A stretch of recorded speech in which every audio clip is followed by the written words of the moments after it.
Hey everyone, Nick Berlin with Berlin Builds. Today we're talking to you about fire blocking and how important it is in your basement. Fire blocking is a preventative measure to stop fire from traveling fast through your house. Does it stop the fire? No. Does it slow it down?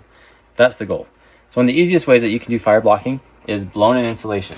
So this blown insulation that's here in the wall and in the ceiling, that counts as fire blocking. So easy, done. That's your fastest way to do it. I'll show you a couple other ways you can do it now. So right here you can see we've got the wall filled with the blown insulation, but we don't have blown insulation up here in the ceiling. A common way that people will do the fire blocking at the top of a wall is they'll have this 3/4 inch cap. See, that's right above our top plate right there. What's happening is that's running back all the way on top of that foundation wall towards the green plate that all the floor joists are sitting on.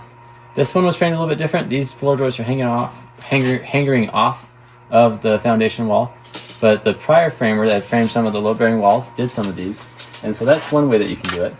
Another thing that you need to do, if you're not going to do blown insulation in the walls, but you're going to do like traditional bats, is every 10 feet horizontally, you need to take another stud and you would put it on the side of your stud here, and then you would slam it tight to the foundation wall, and then you do a fire foam.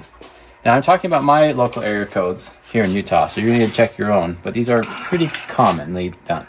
Another thing that you need to look for is whenever you have a drop. So we've got this ceiling that's dropped right here, and you can see we've got this row of 2x4s here for fire blocking. That way if a fire ever got in here, it could come and would hit this, have to burn through this before it could get up into this drop and start spreading everywhere. Sometimes you're gonna have wires or pipes that's going through a spot. That's where you can take foam, and the draft stopping is right there where you're gonna foam those. Another thing that you can do, this area behind the tub is a chase, and you can see we've taken 3/4 inch plywood and we put it here. I want to say the code is 3/8 thickness. Double check that with your local area code. I just did 3/4 because it's a little bit better. So we put that cap right there, and then we've got the blocks around all along right here. We actually have another block that's up there, you can't really see it. And then what we did is we fire foamed all around. So those are different things that you need to do to make sure that your fire blocking is being effective, because you want to slow down the fire. You don't want it just spreading everywhere really fast. Thanks for watching, guys. If you have any questions or any other tips or tricks that you want to add about fire blocking, add them in the comments below.